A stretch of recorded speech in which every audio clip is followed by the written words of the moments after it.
Pojok perpustakaan dibacakan oleh penulis. POV by Rico, 17 tahun, kelas 3 SMA cowok. Baru-baru ini gue baru menyadari bahwa ada cewek di sekolah gue yang berwajah manis tapi asem. Gimana ya jelasinnya? Dia manis, tapi cara doi ngeliatin orang tuh sepet gitu. Baru awal bulan lalu gue sadar ada cewek itu di sekolah. Seangkatan pula ternyata, sama-sama kelas 3. Ya, waktu itu kami nggak sengaja gitu ketabrak di kantin.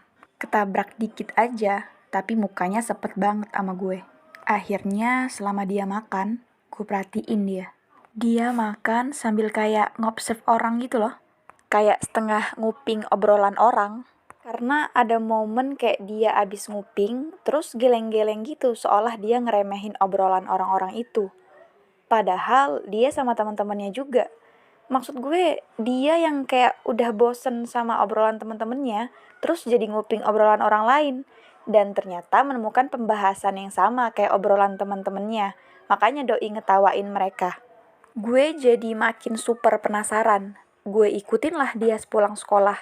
Udah sebulanan ini. Dan gue menemukan pola yang sama. Bahwa dia banyak menghabiskan waktu di perpustakaan kota. Dan posisi duduknya pasti di pojokan. Hari itu gue ngeberaniin diri buat ngajak ngobrol dia di perpus.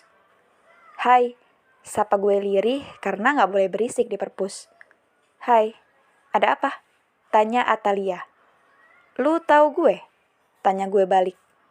Tahu? Kita kan seangkatan. Kenapa? Kamu gak tahu saya? Tanya dia lagi dengan sinis. Iya tahu sih, Atalia kan?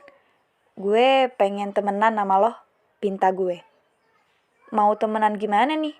Sampai kamu nyamperin saya ke sini. Teman-teman saya aja nggak mau nemenin saya di sini. Bosen katanya. Ujar Atalia. Oh iya, panggil Lia aja. Kesannya nggak efektif aja kamu panggil Atalia. Tambahnya. Temenan yang gimana ya? Ya temenan kayak orang biasanya. Emang ada ya jenis-jenis temenan? Gue bingung. Ada? Nih ya. Ada temenan yang main di sekolah aja. Ada yang lebih lagi temenan ngerjain PR di rumah. Bisa sampai nginep juga. Ada juga temen yang buat having fun aja. Nongkrong, nonton, DLL. Ada temenan yang friendzone. Mesra, intim, tapi statusnya ya cuma teman. Kamu yang mana? Tanya Atalia. Kalau yang bisa semuanya ada? Tanya gue balik. Tapi lu punya pacar? Tanya gue lagi. Kalaupun saya punya pacar, emang kamu mau berhenti temenan sama saya? Kamu udah lama ngikutin saya, masih nggak tahu saya punya pacar atau enggak. Ujar Atalia straight to the point. Lo tahu gue ngikutin lo? Jadi malu gue. Setahu gue sih lo nggak ada pacar. Abis lo kemana-mana sendiri. Dan sosmed lo sepi. Tapi karena gue emang nggak ngepoin sampai ke akar-akarnya, siapa tahu emang ada yang miss dari perkepoan gue. Gue berujar. Saya nggak punya pacar, Riko, jawab Atalia. Ya jelaslah saya tahu kamu ngikutin saya. Kamunya nggak sembunyi-sembunyi gitu. Nanyain saya ke teman-teman saya, ngikutin sosial media saya, ngikutin saya sampai pulang ke rumah. Saya cuma heran aja, kamu butuh keberanian 1 bulan untuk bicara langsung sama saya. Tambah Atalia. Iya, gue ngerasa harus hati-hati aja buat deketin lo, jelas gue. Deketin buat bisa temenan jenis yang mana jadi? Tanya Atalia. Gue gak nyangka bisa seluwes ini ngomong sama lo. Lo terbuka banget ya ternyata.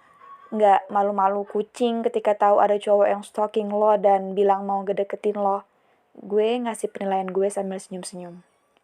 Gue mau jadi temen main di sekolah, nemenin lo ke perpus, having fun juga, nonton, nongkrong, DLL, dan intim. By the way, intimnya itu batasnya apa? Tanya gue penasaran. Yang saya nggak izinin kamu ngelakuinnya. Jadi selama perlakuan kamu ke saya nggak saya permasalahin, kamu boleh seintim apapun sama saya. Jawab Atalia. Oke, deal. FYI aja, gue nggak punya pacar juga, ujar gue.